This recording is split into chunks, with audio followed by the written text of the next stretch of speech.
Já estamos de volta com o Direto do Plenário. Já temos imagens do plenário do Supremo Tribunal Federal geradas ao vivo aqui pela TV Justiça. Os ministros estão, nesse momento, se dirigindo aos respectivos lugares. Dentro de instantes, portanto, será aberta oficialmente a sessão plenária desta quinta-feira, na expectativa da continuação do julgamento do financiamento de campanhas. E vamos acompanhar tudo ao vivo, como sempre, direto do plenário. Boa tarde a todos. Vamos sentar, por favor. Peço à senhora secretária que leia a ata da sessão anterior. Ata da 25ª sessão ordinária, realizada em 16 de setembro de 2015. Presidência do senhor ministro Ricardo Lewandowski. Presentes à sessão os senhores ministros Celso de Mello, Marco Aurélio, Gilmar Mendes, Carmen Lúcia, Luiz Fux, Rosa Weber, Teori Zavascki e Edson Fachin. Ausentes o ministro Dias Toffoli, participando na qualidade de presidente do Tribunal Superior Eleitoral, do encontro do Conselho Ministerial dos Estados-membros e sessão comemorativa do 20º aniversário do Instituto Internacional para a Democracia e Assistência Eleitoral, na Suécia, e o ministro Roberto Barroso, participando de um seminário na Universidade de Yale, nos Estados Unidos. Procurador-Geral da República, Dr. Rodrigo Janot Monteiro de Barros, abriu-se a sessão às 14 horas, sendo lida e aprovada a ata da sessão anterior, foi julgada uma ação direta de inconstitucionalidade. Consulto os pares para saber se há alguma retificação a fazer na ata e, não havendo, considero-a aprovada. Eu tenho a satisfação de anunciar a presença neste plenário dos alunos das seguintes instituições de ensino: Centro Universitário Unieuro, Brasília, DF, Faculdade Processos Brasília, DF, e Faculdade de Direito de Cachoeiro do Itapemirim, do Espírito Santo. Sejam todos muito bem-vindos. Vamos retomar, então, o julgamento da ação direta de inconstitucionalidade 4650, que procede do Distrito Federal, sendo relator o eminente ministro Luiz Fux, requerente o Conselho Federal da Ordem dos Advogados do Brasil. Sua Excelência está com a palavra para o esclarecimento. Senhor presidente, egrégio da Corte, ilustre representante do Ministério Público, senhores advogados, estudantes presentes. Senhor presidente, na data de ontem nós ouvimos um belíssimo voto, exaustivo voto do ministro Gilmar Mendes, que, à luz das suas convicções, efetivamente, Sua Excelência exauriu o tema sob a sua ótica própria, no que nós, que convivemos em colegiado, respeitamos absolutamente todas as opiniões adversas. É da essência do colegiado, aliás, essa antinomia de ideias, como bem destaca o ministro Marco Aurélio, realçando, inclusive, a beleza do colegiado por essa troca de ideias antitéticas. Mas, como a relatoria ficou muito distante no tempo com relação às ideias que foram aqui lavradas, eu gostaria que Vossa Excelência me permitisse fazer só uma breve rememoração, porque outros votos advirão, e eu, em primeiro lugar, gostaria de fazer duas observações. A primeira delas é que esse tema ele foi objeto de audiências públicas. Nós fizemos audiências públicas, ouvimos ilustres cientistas políticos, doutrinadores, estudiosos, e colhemos as impressões, e naquela oportunidade, há 1 ano e 7 meses atrás, nós trouxemos os dados colhidos dessa audiência. E por que eu falo em audiência pública? Porque, senhor presidente, no meu modo de ver, há uma ideia basilar no neoconstitucionalismo. Se uma determinada questão ela gravita em torno de algo que é um desacordo moral expressivo ou razoável da sociedade, a Corte, no meu modo de ver, ela tem que se alinhar ao sentimento social. Essa é uma ideia de todo o constitucionalismo moderno. Eu citaria apenas os autores Riva Seeger e Robert Post, que falam exatamente que é da deslegitimação democrática da decisão que não está em consonância com o sentimento social. Em segundo lugar, senhor presidente, respeitando todas as adversidades, vou fazer aqui apenas uma manifestação pessoal. Eu quero rejeitar de forma bastante simples e veemente, mas com toda a urbanidade, a suposição de que os meus companheiros da Universidade do Estado do Rio de Janeiro e o ministro Luiz Roberto Barroso ou o professor Daniel Sarmento tenham erigido um estudo com tamanha seriedade para, eventualmente, isto servir de instrumento de manipulação e de desrespeito à República e à soberania. De sorte que os estudos que serviram de base a essa demanda foram estudos inerentes à disciplina que Suas Excelências ministram na universidade. De sorte que eu faço aqui essa defesa, que não é de cor presente, mas talvez seja mais assim, autêntica por força disso, de que efetivamente há algumas suposições, no meu modo de ver, com a devida vênia, foram absolutamente equivocadas, até mesmo pelo lastro que acompanha o currículo de todos os professores aqui mencionados e pela notoriedade que a Universidade do Estado do Rio de Janeiro tem, pela excelência de sua academia e pelo respeito aos valores democráticos, sobretudo ao nosso país, o Brasil. Dito isso, presidente, com uma ressalva, eu quero relembrar que no voto nós, em primeiro lugar, abordamos esse descolamento entre a política e a sociedade. E aí nós verificamos que, nas audiências públicas, houve uma, digamos assim, uma manifestação de repugnação da sociedade em relação aos excessivos gastos com as campanhas eleitorais inflacionados por essas contribuições de pessoas jurídicas que não têm nenhuma ideologia, tanto não tem que doam para ambos os partidos, para todos os partidos. Por outro lado, nós trouxemos números assim assustadores, como, por exemplo, o aumento dos gastos. 2002, em que os candidatos gastaram 798 milhões, em 2012, 4 bilhões e meio. Isso foi trazido na audiência pública. Na audiência pública, a sociedade se manifestou contra isso. Se manifestou de forma inequívoca contra esse crescimento de uma inflação despida de ideologia e movida por interesses outros na influência na campanha política e, a fortiori, no Estado Democrático Brasileiro. E aí eu trouxe esses números, depois eu arrolei, já na época do voto, quanto se gastava para ser senador, governador, enfim, os valores aumentaram profundamente. Posteriormente, senhor presidente, Vossa Excelência me permita eu só fazer assim uma rápida passagem no voto para criar talvez uma zona de conforto para que as pessoas possam, sem partir de pressuposições, decidir sobre o caso concreto.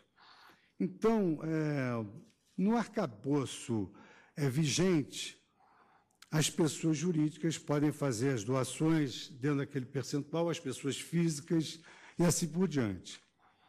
Com relação à nossa função da jurisdição constitucional, e eu tenho...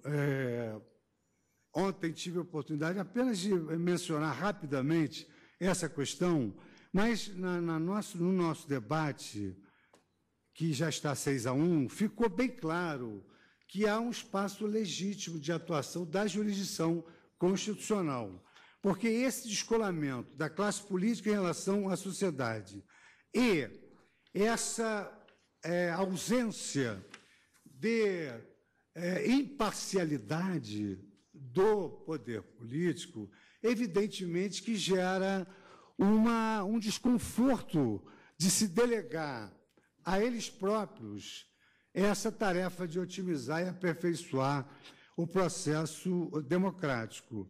Eu trouxe, então, que a discussão acerca do financiamento de campanhas se afigura como uma importante ferramenta na engenharia democrática e que deveria ter a participação fundamental da jurisdição constitucional para mediar algo que a classe política não tem isenção suficiente para isso. Nós temos impedimentos, nós temos suspeições nas hipóteses em que nós não somos os melhores players na solução de determinados casos, porque nós temos algum impedimento legal. Então, a classe política na filosofia constitucional, ela, sob o prisma da reserva de justiça, algumas questões precisam exatamente dessa atividade dialógica entre todos os poderes, que foi exatamente o que nós fizemos aqui com essa audiência pública e com as audiências públicas e com a nossa votação. Eu trago aqui, eu achei tão, na época eu citei com bastante ênfase, que parecia-nos indisputável que a reforma política deveria ser capitaneada pela classe política, mas com a intermediação do Poder Judiciário. E eu citei, então, o professor Oscar Vilhena, na obra Constituição e sua Reserva de Justiça, onde ele assenta o seguinte: não serão os próprios representantes os mais indicados para corrigir esses problemas de mau funcionamento democrático. Exemplo disso é o caso da subrepresentação dos cidadãos dos estados mais populosos do Brasil, que espero que o Congresso, fruto dessa distorção e beneficiário dessa mesma distorção, corrija através das maiorias parlamentares e lute contra os seus próprios interesses. Isso é quase que lógico, que a classe política não vai lutar contra os seus próprios interesses. E, no meu modo de ver aqui, en passant, eu observei que o ministro Gilmar foi muito cuidadoso, um voto exposto oralmente de 5 horas, que, no meu modo de ver, provou demais, porque ele provou que um episódio que não tinha exemplo para dar para ninguém, que era a CPI do PC Farias, acabou comprovando que financiamento de campanha só tende a piorar. Só tende a piorar. Olha onde é que nós chegamos. O Estado, tudo quanto o ministro Gilmar aqui nos brindou ontem com pesquisas profundas sobre o estágio atual do que foi gerado pelo financiamento de campanha. Então, estou me valendo dos dados do ministro Gilmar Mendes. Se a CPI do PC Farias sugeriu, primeiro, que é uma fonte bastarda, não podia sugerir nada. Segundo, o que ela sugeriu deu muito errado, porque nós chegamos a um quadro absolutamente caótico em que o poder econômico captura de maneira ilícita o poder político. E aí eu defendi essa nossa atuação do Supremo Tribunal Federal na intervenção dessa questão sem nenhuma violação da cláusula de separação de poderes.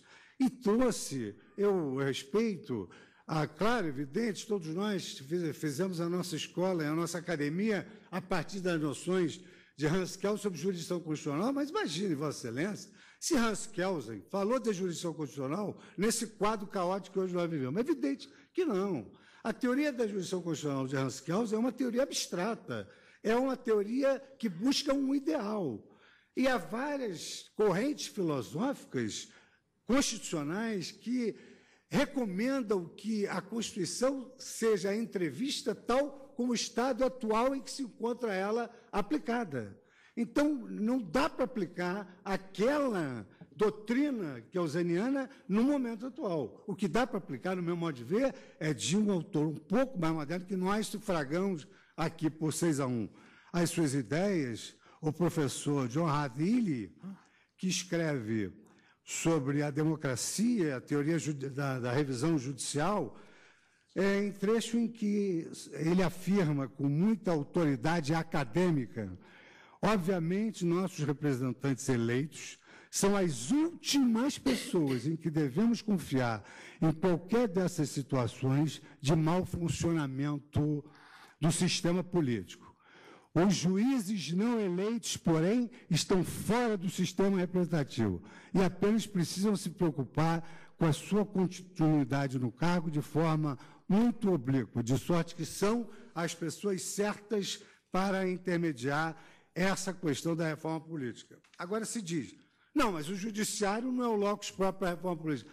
Não, então o judiciário não é o locus próprio para a reforma política, mas saiu do judiciário a questão da fidelidade partidária, saiu do judiciário a lei da ficha limpa, saiu daqui do judiciário a questão relativa a essa questão que agora está sob o nosso crivo, e saiu daqui também debates reflexamente políticos sobre cassação de mandato. Então, a reforma política, no meu modo de ver, começou a ser feita aqui com a lei da ficha limpa, porque nós barramos no TSE vários candidatos inelegíveis à luz da jurisprudência lavrada pelo Supremo Tribunal Federal. Excelência, me permite uma parte rápido? A própria cláusula de barreira aqui foi derrubada pelo Supremo. Porque eu não estava aqui na época, acabei não me lembrando, mas Vossa Excelência...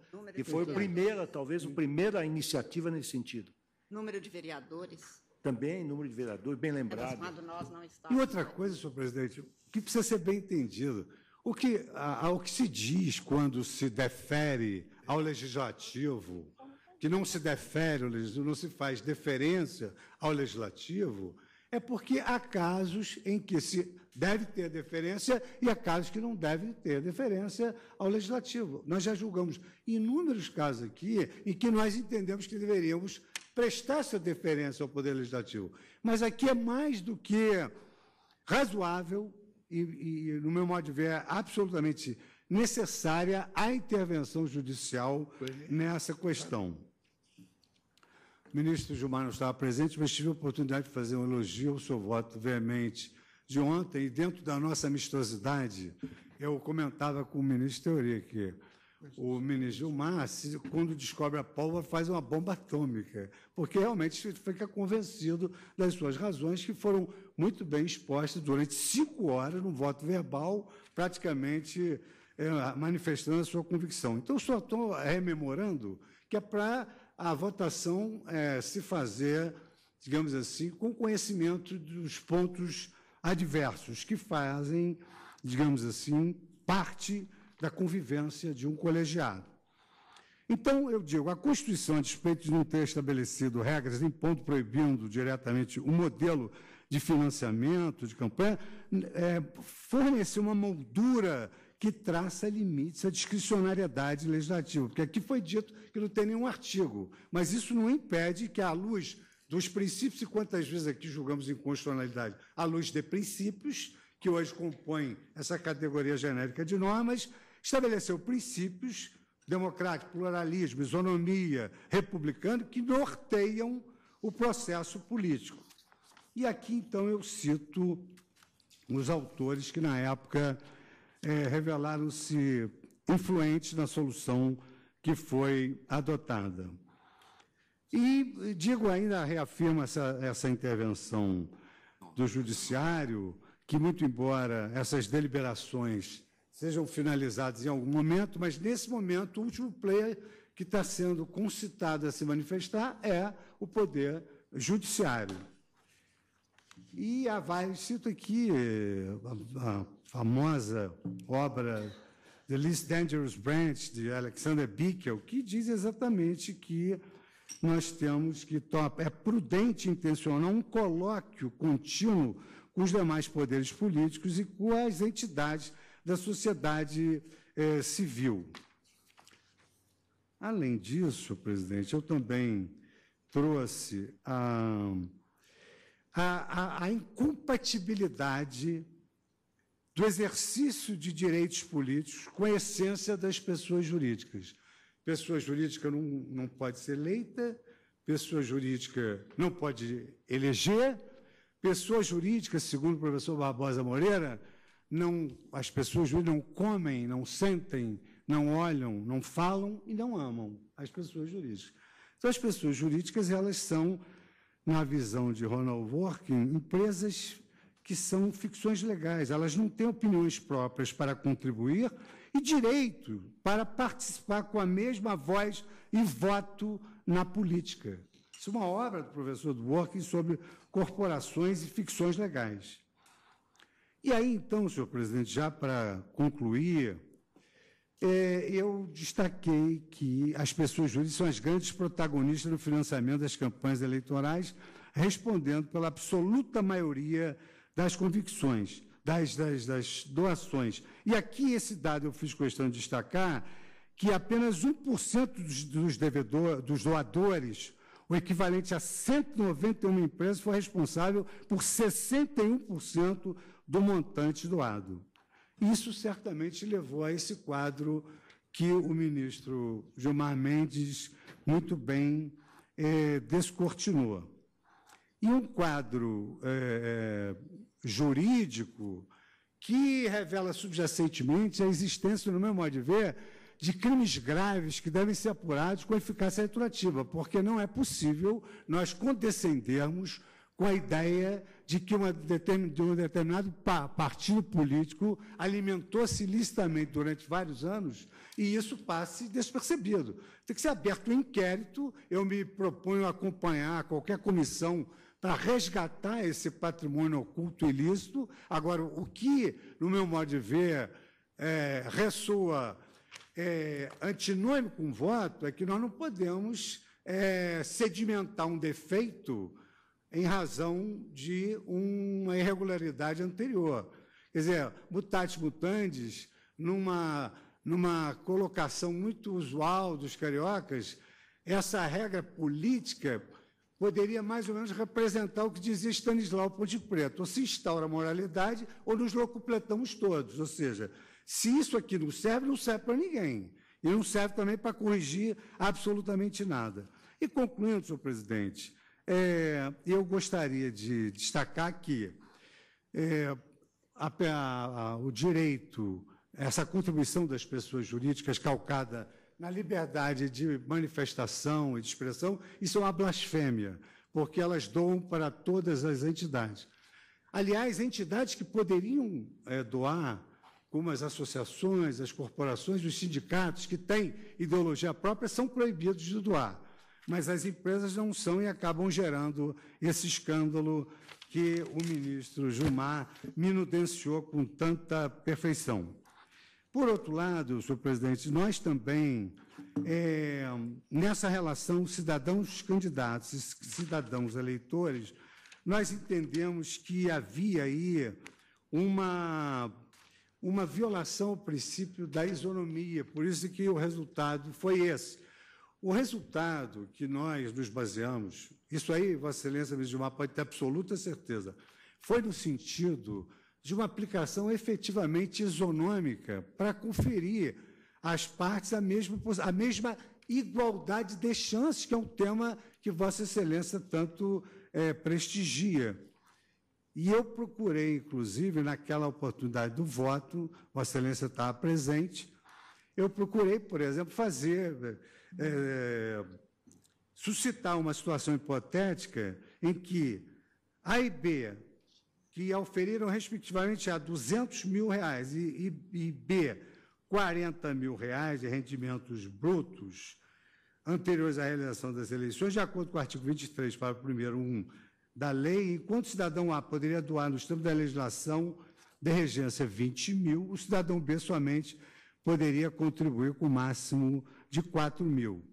E esse raciocínio da isonomia veio eclipsado em noções doutrinárias sobre essa questão da isonomia, e eu, inclusive, tive a oportunidade de citar Vossa Excelência, mas não vou repisar, porque eu acho que não seria uma postura ideal nesse momento, mas também pesquisei igualdade de chances, não dos candidatos, mas a igualdade de chances consectar a igualdade de contribuição em Vossa Excelência e em outros autores, como Michael Walzer, que eu citei aqui nas esferas da justiça, e cheguei à conclusão que ubi adem ratio, ibi adem dispositio, ou seja, se há um descompasso quando um cidadão doa mais do que o outro, com muito mais razão quando o próprio candidato, que tem 10 bilhões de reais, vai usar recursos próprios contra um candidato que é um homem honesto, idealista e tem um patrimônio de 10 mil reais.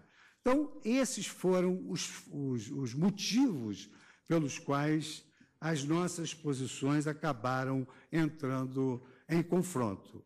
E senhor presidente, esse esclarecimento eu estou fazendo também a pedido de alguns colegas que me disseram que queriam que se reavivasse um pouco daquilo que foi debatido. Então, mantendo, em primeiro lugar, as minhas manifestações elogiosas pelo trabalho profundo e coerente e veemente do ministro Gilmar, e fazendo a ressalva em relação aos professores que aqui foram mencionados e à instituição Universidade do Estado do Rio de Janeiro, eu, apesar de sedutor e eloquente a manifestação do ministro Gilmar, eu estou mantendo o voto que proferia naquela oportunidade. Pois não, ministro Fux, eu vejo que o voto de Vossa Excelência tem dois aspectos importantes.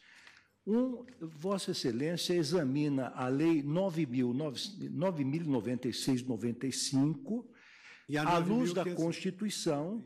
Este é o ato atacado. Essa norma ainda continua vigente, não obstante o fato de haver o Congresso, enfim, aprovado uma nova lei, ainda sujeita uma sanção ao veto da Presidente da República.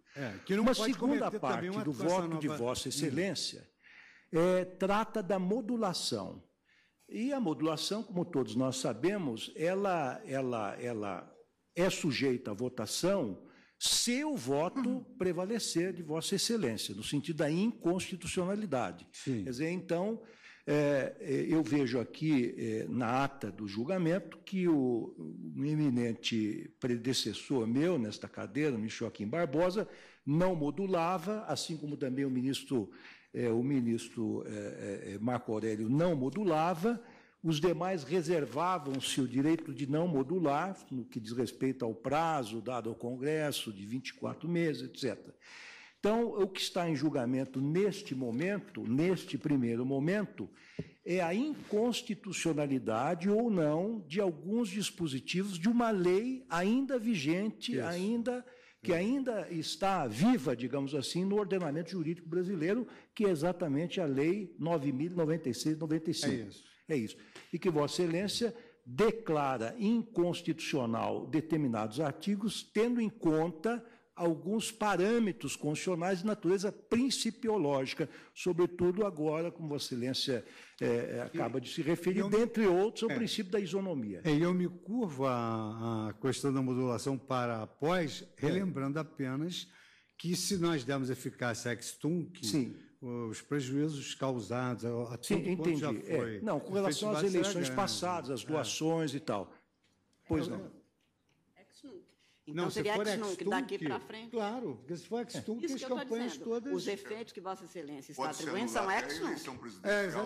Claro. Isso seria impensável. Eu não estou preocupado com a eleição presidencial, estou preocupado com todas as eleições que se passaram. Sem dúvida, porque se nós declararmos com efeito ex-tunc, seria impossível. Pois não. Agradeço a brilhante intervenção de Vossa Excelência, colho o voto da eminente ministra Rosa Weber. Se Vossa Excelência me permite só antes... Sim. Parece-me que alguns ministros teriam, por favor, me corrija se estiver errado, a não ser o ministro Marco Aurélio e o ministro Joaquim Barbosa, que se pronunciaram já sobre a modulação, contra. Alguns teriam deixado para depois. Não? Que é o meu caso, que é o caso do ministro Toffoli. Agora, nós que ainda não votamos, vamos nos pronunciar sobre a matéria. Sim, sobre a inconstitucionalidade de uma lei que ainda vigora no ordenamento jurídico brasileiro. Obrigada, ministra Rosa Weber. Senhor presidente, o ministro Theory ontem anunciou que, noticiou, queria fazer algumas adequações no voto. Não sei se o ministro Theory gostaria de fazer antes de que eu proferisse o meu voto, se isso implica alguma alteração substancial ou em função do novo regramento. Senhor presidente, Vossa Excelência está com a palavra. Já docemente instado. A minha intervenção é rápida. Pois não, Vossa Excelência está com a palavra. Antes de começar propriamente a minha complementação de voto, fazer uma observação até esclarecedora no que me toca, a respeito da observação feita pelo ministro Fux agora, sobre isso que Sua Excelência disse, que a legitimação das decisões da Suprema Corte estão relacionadas com o sentimento social. Se bem entendi, foi isso. Eu quero dizer, da parte que me toca, a respeito disso, que o conceito de sentimento social é um conceito muito aberto. Ele tem que ser bem entendido. penso que Sua Excelência imagina, e pelo menos eu imagino assim,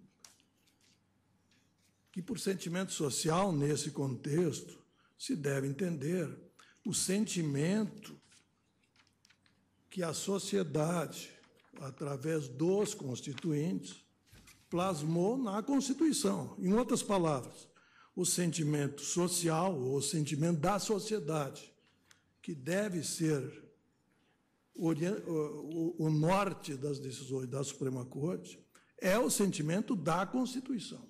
Eu quero dizer que eu só quero esclarecer que eu fiz uma observação técnica, eu não disse que a Suprema Corte tem que fazer uma pesquisa de opinião pública para decidir, não foi isso que eu disse. O que eu disse é o seguinte: há determinadas questões em que há um desacordo moral razoável na sociedade. Às vezes o desacordo é expressivo.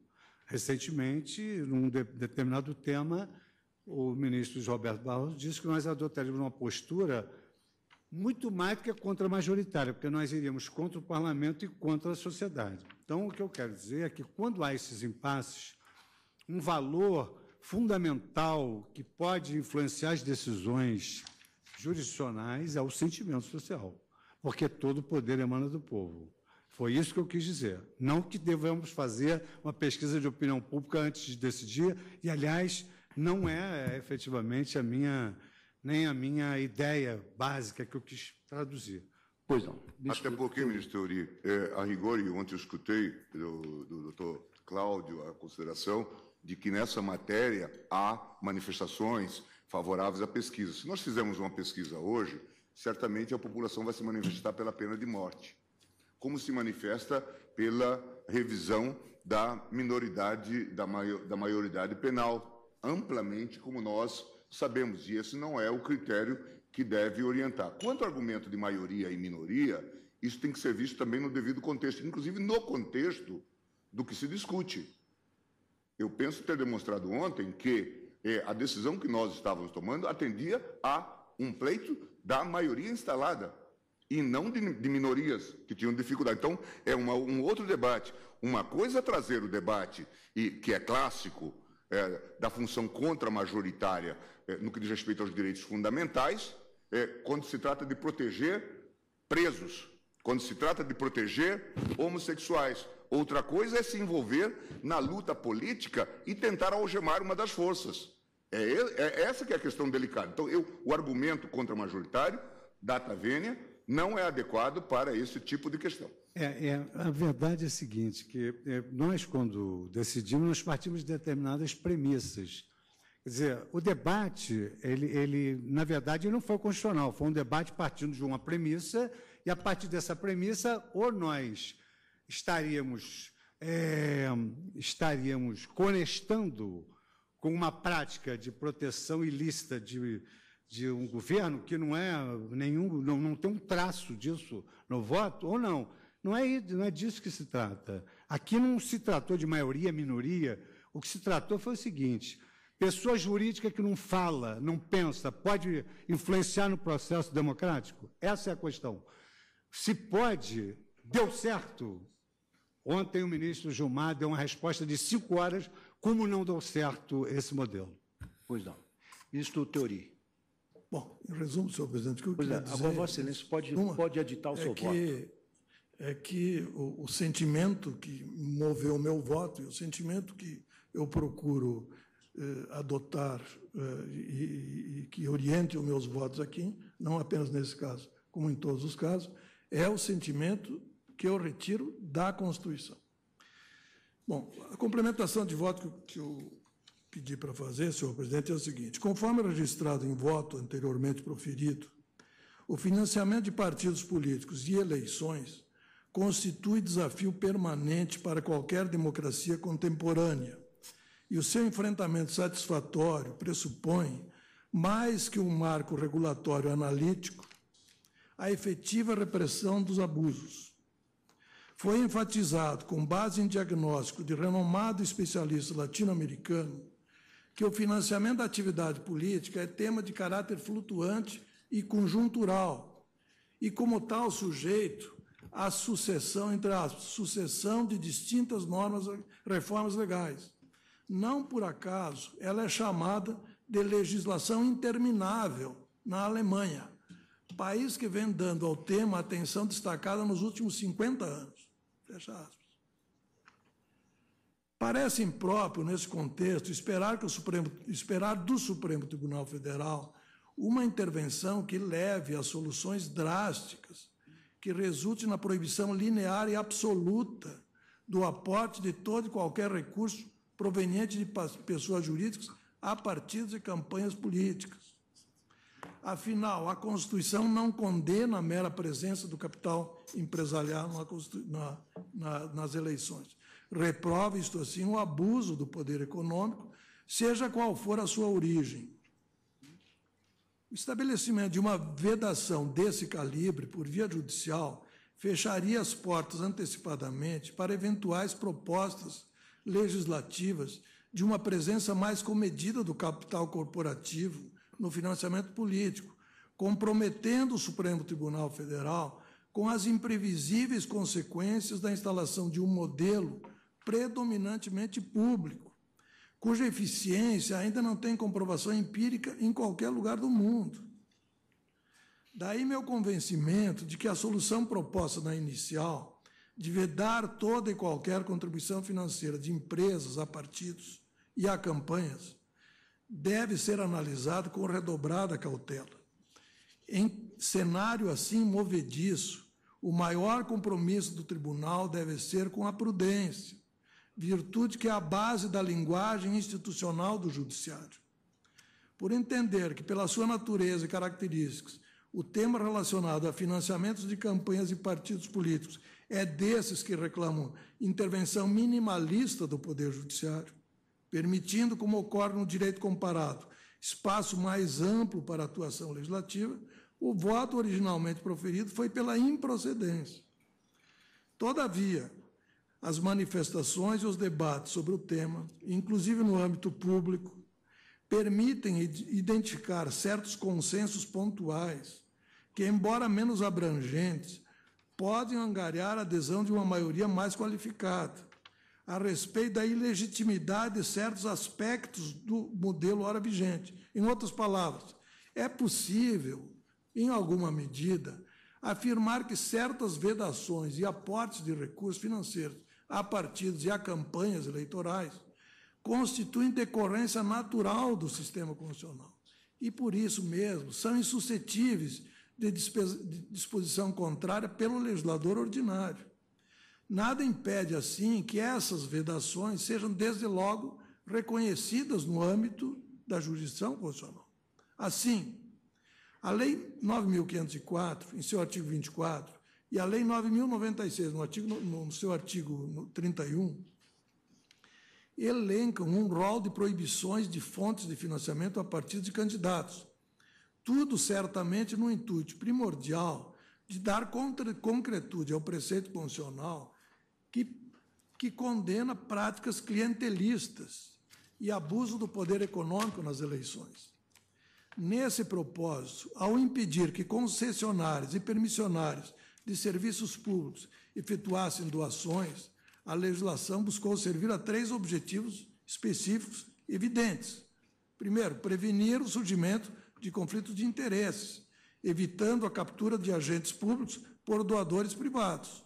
Segundo, impedir a ocorrência de episódios de extorsionismo dirigidos contra empresas colaboradoras com o poder público. E terceiro, afastar a possibilidade de que o dinheiro público, com a afetação própria à execução de serviços públicos, fosse desviado para custeio de campanhas e partidos. Todavia, essas vedações alcançaram apenas empresas vinculadas à administração por 2 espécies contratuais, as concessões e as permissões de serviço público. Há evidente acanhamento da legislação ao deixar de fora muitos outros tipos de contratos, como de obras, uso de bens públicos ou mesmo autorizações, caso da exploração das instalações portuárias, que tem por objetivo prestações de igual relevância para o interesse público, cuja realização fica sujeita aos mesmos ou até maiores riscos de colonização pelo interesse privado.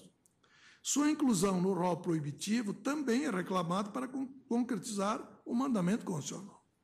Por outro lado, as mesmas razões de ordem constitucional, notadamente a da inibição de práticas clientelistas, que recomendam a proibição de doações por parte de empresas que mantêm com o Estado contratos da espécie indicada, impõe também a vedação às que efetuarem doações de celebrar com a administração pública, desde então e até o término da gestão subsequente, qualquer contrato da mesma espécie. Ademais, resulta igualmente como corolário natural da indispensável boa-fé nas doações a partidos e campanhas que a pessoa jurídica fique impedida de contribuir simultaneamente para diferentes partidos ou para seus candidatos que competem entre si. O que se quer afirmar, portanto, é que há omissões na legislação ordinária que fomentam na vida política do país uma perigosa forma de corruptela da democracia, que é o clientelismo. Embora não tenha sido verbalizado em dispositivo específico, o repúdio a esse fenômeno pode ser inferido diretamente dos parâmetros da Constituição Federal. Não é a primeira vez que o Supremo Tribunal Federal se defronta com situação semelhante. No julgamento da ADC 12, a Corte placitou a constitucionalidade da Resolução 07/5 do CNJ, que trazia limitações à nomeação de parentes para cargos comissionados, afirmando pelo voto do relator, ministro Aires Brito, que as restrições constantes do ato normativo do CNJ são, no rigor dos termos, as mesmas restrições já impostas pela Constituição de 88, dedutíveis dos republicanos princípios da impessoalidade, da eficiência, da igualdade e da moralidade. É dizer, o que já era constitucionalmente proibido permanece com essa tipificação, porém agora mais expletivamente positivado. Fecha aspas. No julgamento dos mandados de segurança 26.602, 26.603 e 26.604, quando abordou a questão do dever de fidelidade partidária, a Corte frisou a densidade na linguagem constitucional sobre o tema, tendo a ministra Carmen Lúcia chegado a observar que, aspas, a fidelidade partidária é corolário lógico-jurídico necessário do sistema constitucional vigente, sem necessidade de sua expressão literal. Sem ela, não há atenção aos princípios obrigatórios que informam o ordenamento constitucional. Fecha aspas. Ora, assim como reprova as práticas do nepotismo e da infidelidade partidária, a Constituição Federal condena outros comportamentos políticos ilegítimos. Rejeita, por exemplo, o autoritarismo, ao exigir que atos estatais observem as balizas do devido processo, sujeitando-os à ação de mandado de segurança. Censura igualmente o clientelismo, ao assegurar que a democracia representativa seja exercida de maneira invariavelmente republicana. Em suma, há arquétipos normativos tão visceralmente entranhados no texto constitucional que sua efetivação independe da intermediação legal. E parece certo afirmar que, na sua sabedoria política, a Constituição não negou a possibilidade de que incompletudes do ordenamento jurídico infraconstitucional pudessem resultar do descumprimento ocasional de seus desígnios. Previu-se em mais de um enunciado contra a hipótese do silêncio legal inconstitucional, a convocar para elidi-los o Supremo Tribunal Federal. As omissões legais indesejáveis, que ou seja, são previsíveis, porque o Constituinte sempre soube que as maiorias podem muito, mas não podem tudo. O que não pode, e que por isso mesmo não se desejou e nem se previu, é furtar-se o Supremo Tribunal Federal de cumprir com seu encargo de fiador último da vontade constitucional.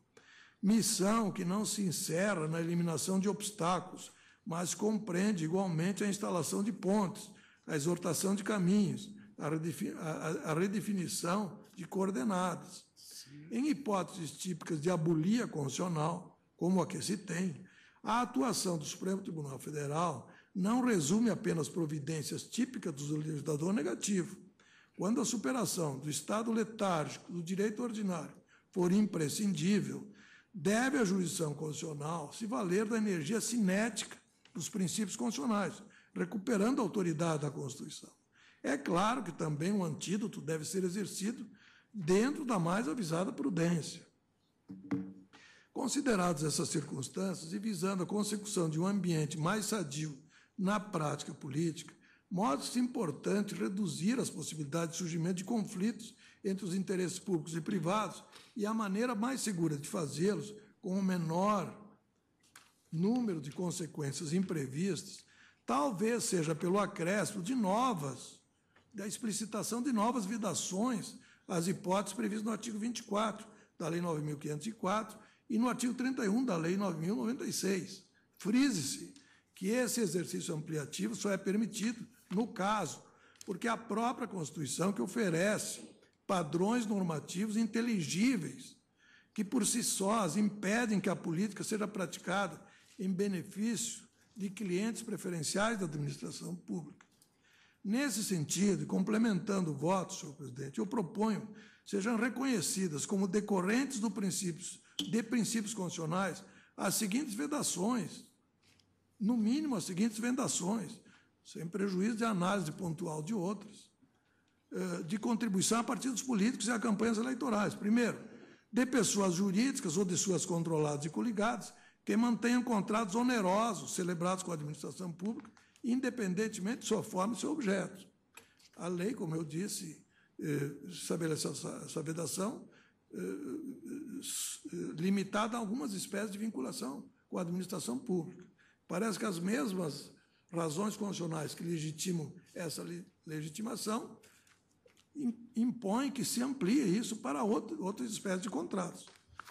Segundo, as pessoas jurídicas e os partidos, seus candidatos, segundo, que se impeça também, que se considere proibido, a contribuição a pessoas jurídicas, a partidos e candidatos diferentes que competem entre si. Me parece que isso não atende a um princípio constitucional inerente às nossas práticas políticas.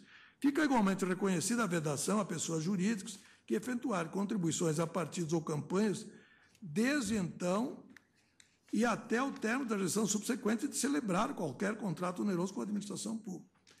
Então, essa complementação que eu queria fazer, reafirmando meu voto pela improcedência da ação, porque penso que não há uma vedação constitucional absoluta. Sim. Quanto a contribuições de pessoas jurídicas a partir de campanha, mas há certas proibições, além das indicadas na própria lei, que decorrem naturalmente do sistema. São implícitas. São implícitas. Então, a excelência está reconhecendo algumas lacunas nessa lei que deveriam ser colmatadas. Eu gostaria de deixar explicitado isso, porque, claro que aqui nós estamos fazendo um juízo de constitucionalidade ou inconstitucionalidade da lei que tem. Nós não estamos aqui, a rigor, analisando se há proibições constitucionais implícitas. O que eu estou querendo colocar aqui, explicitar, é que há, sim, certas vedações constitucionais implícitas, pelo menos essas que eu coloquei aqui. Essa é a complementação que eu queria fazer do meu voto, sem prejuízo da reafirmação da improcedência da ação direta. Pois não. Agradeço a Vossa Excelência. Senhor presidente, só uma observação para reafirmar aqui alguns aspectos citados no voto do ministro Teori. Quer dizer, na verdade, como Sua Excelência julga improcedente a ação, é impossível uma interpretação conforme para entender-se com essas vedações existentes. No meu modo de ver, seria uma interpretação conforme isso. E muito bem balizada, no meu modo de ver, mais uma comprovação de que a intervenção judicial é importantíssimo, porque os próprios legisladores não tiveram as ideias que o ministro Teori agora lançou. Agora, eu só queria chamar a atenção com relação a um dado fático que hoje de manhã os jornais noticiam, que é o seguinte, é um eufemismo falar assim, colaboração das empresas. Se existe algo que os empresários estão loucos para se ver livre, é da colaboração com as campanhas políticas. O que há, segundo essa última delação que chegou ao conhecimento público, é uma coerção, não há uma colaboração.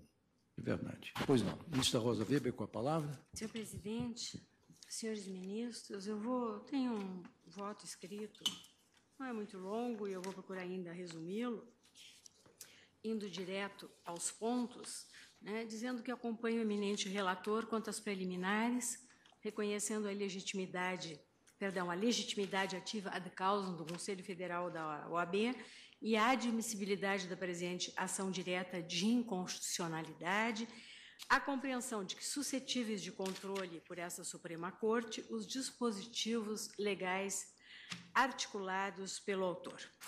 Quanto ao mérito, senhor presidente, abordado largamente e com percussiência em suas diferentes nuances nos votos proferidos até agora, e já lançadas as teses pela procedência e pela improcedência do pedido ou da ação, conforme a escola processual, né, dos seus emissores, eu limito-me, para não ser repetitiva, a breve destaque de alguns aspectos determinantes da convicção a que cheguei, na linha do voto do eminente relator, sem embargo da respeitabilidade dos fundamentos dos que esposam entendimento diverso.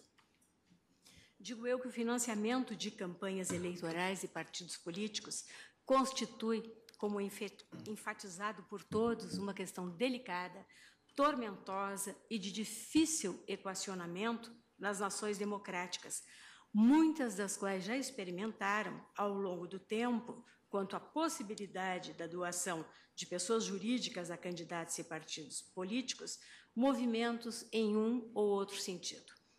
A face real do problema é sombria. Suas implicações e efeitos, retratados de forma exaustiva na audiência pública, promovida pelo ministro Fux, e a que há pouco Sua Excelência se referiu, e também nos votos dos que me antecederam, torna para mim inafastável a conclusão de que não há um sistema perfeito ou ideal, ou um sistema que possa afastar a possibilidade de fraude. E lembro, né, daquela compreensão popular que ouço desde criança no Rio Grande do Sul, né? Echa la lei, echa la trampa. Então, é o que temos e é nesse universo em que nós nos movimentamos quando examinamos essa matéria. E eu concluo, senhor presidente, que cada ação soberana, na busca constante do aperfeiçoamento das suas instituições democráticas, há de envidar esforços sempre e incansavelmente para o aprimoramento do modelo de financiamento que lhe seja próprio e adequado, ainda que as marchas e contramarchas na legislação brasileira, que ontem o ministro Gilmar enfatizou com tanta percussiência, evoquem em mim, pela atualidade, a lembrança dos versos desse gênio da poesia brasileira, mineiro, ministra Carmen Lúcia, Carlos Drummond de Andrade, quando ele diz: este é tempo de partido, tempo de homens partidos. Em vão percorremos volumes, viajamos e nos colorimos. A hora pressentida esmigalha-se em pó na rua. Os homens perdem carne, fogo, sapatos. As leis não bastam. Os lírios não nascem da lei. Meu nome é tumulto e escreve-se na pedra. São versos muito atuais, senhor presidente. Quanto às doações de pessoa jurídica a partidos políticos e campanhas eleitorais, voltado a olhar ao texto constitucional, precisamente a parte que versa sobre direitos políticos, encontro no parágrafo 9º do artigo 14 da Constituição da República densidade normativa suficiente a viabilizar o controle de constitucionalidade dos preceitos da Lei 9.096 de 95 e 9.504 de 97, ou seja, a Lei das Eleições e a Lei dos Partidos Políticos. Preceitos esses autorizadores da doação de pessoas jurídicas nos moldes nelas contidos.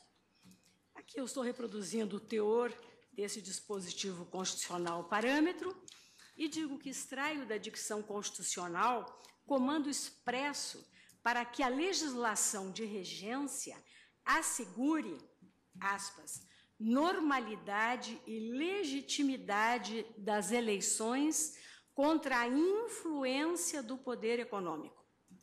nessa linha de raciocínio, o magistério de José Afonso da Silva.